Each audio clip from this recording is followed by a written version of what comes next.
Hey everybody, Matt here. Thanks for stopping by. In today's video, we're going to continue to look at SketchUp free.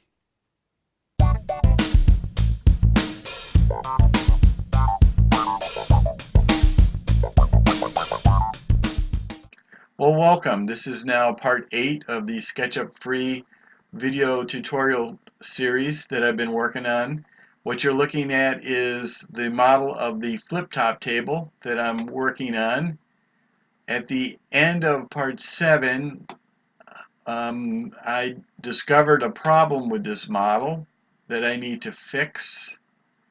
But before I get into that, if you're new to SketchUp or new to 3D modeling in general, I invite you to go back and look at the earlier videos of this series so you can get yourself caught up. So in this video, what I want to do is show you the process that I go through to kind of fix this kind of a problem. So I'm going to start by hiding this. And again, if you're not familiar with hiding and unhiding, I invite you to check out the video where that's described. I'll try and remember to leave a link in the video description for that. The next thing I'll do, it's not really necessary, but I'll go ahead and move this piece into position.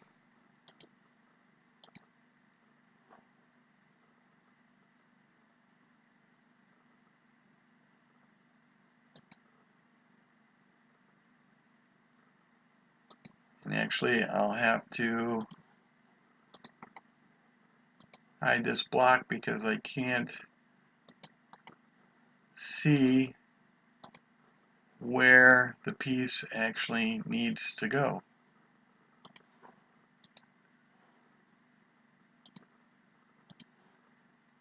So my process does involve a lot of hiding and unhiding so I can see where things need to go.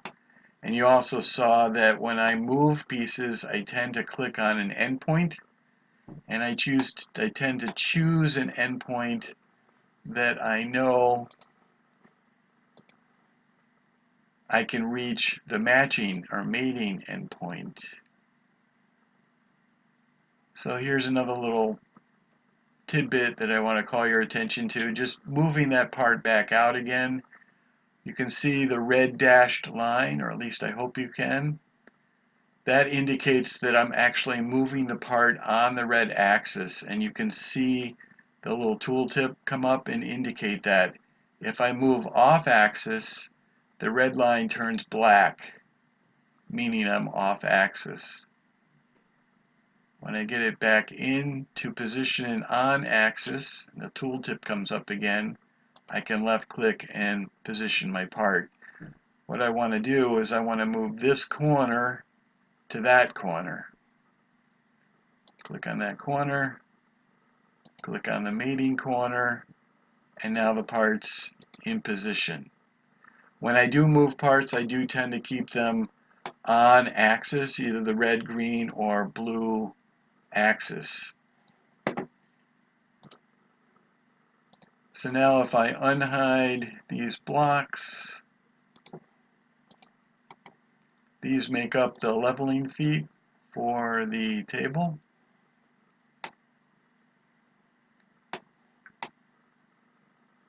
Okay, so I think I've got everything visible that I want to have visible.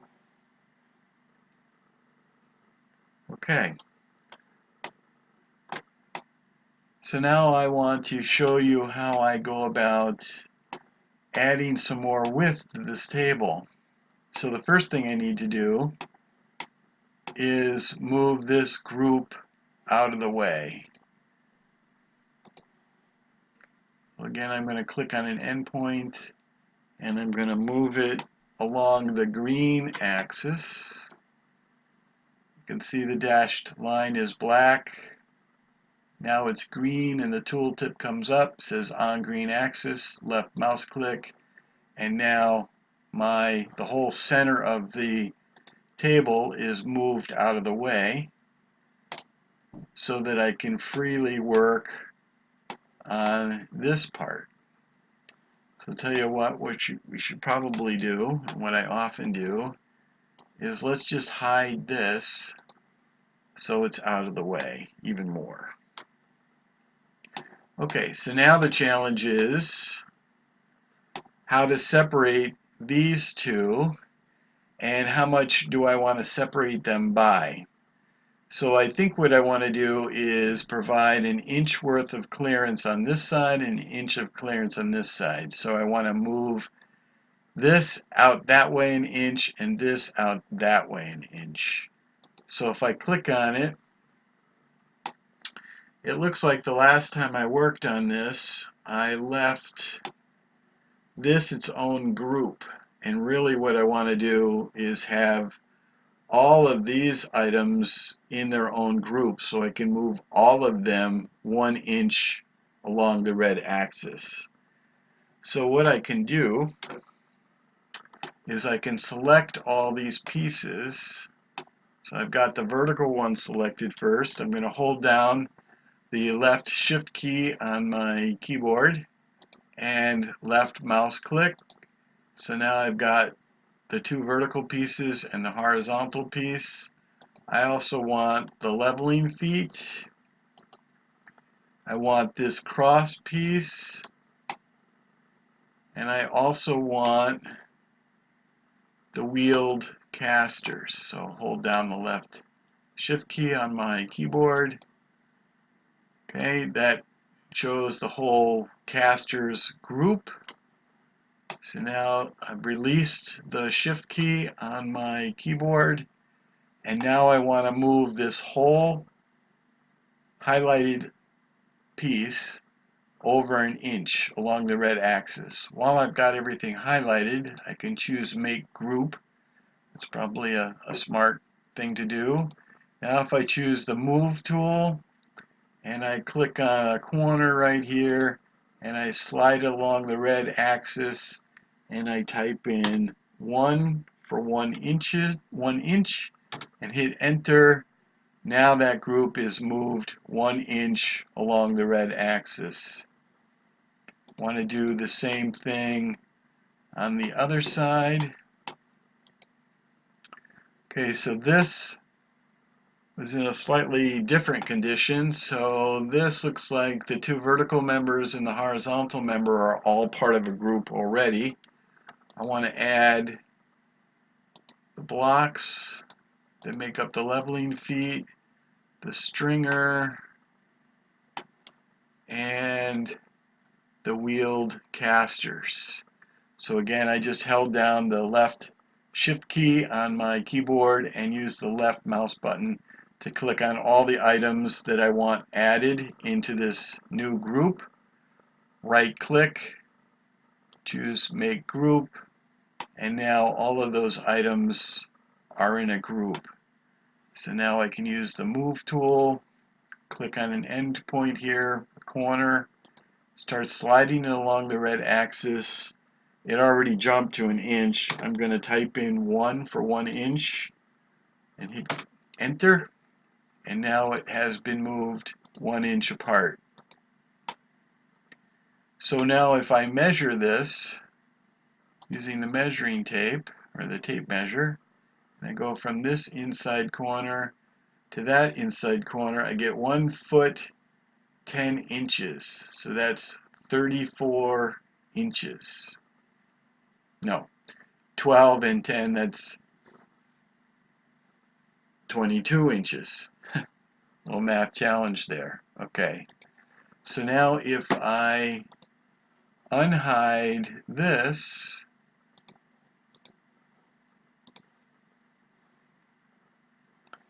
and measure,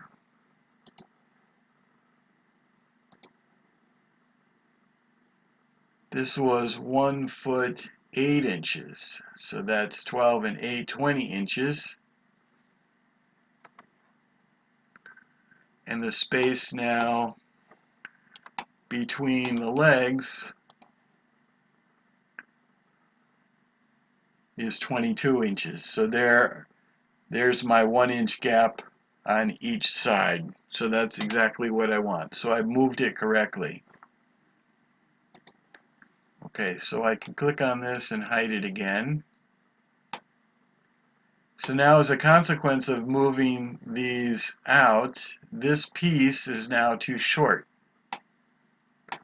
So I just clicked on it because it is its own group, and I'm going to move it. And again, I tend to choose a corner, and I tend to move it on axis. Okay. So now what I want to do is I want to move this edge or this face an inch this way, this face an inch this way along the red axis, and then the faces on the opposite side, I want to move them 1 inch each along the red axis. So if I click on the group and choose Edit Group, now I can click on this face, use the push-pull tool, and left mouse click to indicate the face I want to push-pull. Start sliding it along the red axis, and I'm going to type 1 on my keyboard, press Enter, and there it moved that face 1 inch. I'm going to click on this face. Well, that was wrong. So if I click the Select tool, Edit Group, click on this face, click on Push-Pull, left mouse click, start sliding along the red axis, hit the number 1, press Enter. There, that time I pressed the Escape key, so it unhighlighted that face. So now let's spin around. Let's choose this face, slide it a little bit, type 1, hit Enter, click on this face, left mouse click, slide, Enter 1, click anywhere outside the edit group, and now my part has been modified. So let's move it back into position. So in order for me to do that, I really need to hide this. That didn't work. Let me unhide this. I need to edit the group. I need to choose that block and say hide. Choose that block, say hide. If I choose my group here, move my corner right to that corner. Now I'm back into position, and you can see that the part that I modified is now the correct length. You might also notice that the joinery has only been defined on this side. I did not do the mating joinery on this side. That's why you see this extra line here. But that's okay. I'm not going to worry about that. Okay, so now let's unhide what I hid.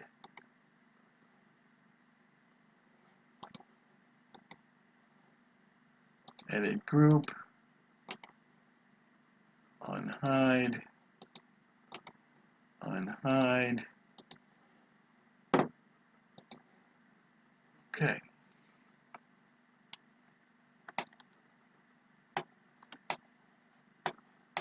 So that's the basic idea. So now I've got my legs wider apart to accommodate a wider tabletop, but I have not made the tabletop wider yet.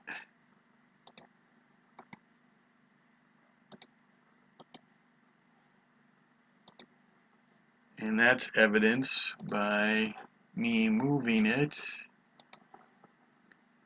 I pick this corner right here,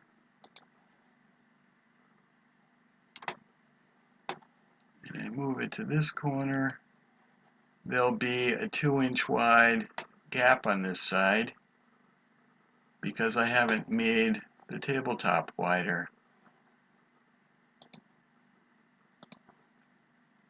Little sanity check, and there's my 2-inch gap.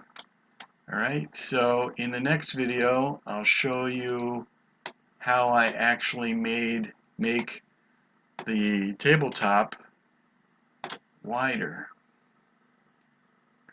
Alright, so we'll leave it here for this video right at the moment. Thanks for watching.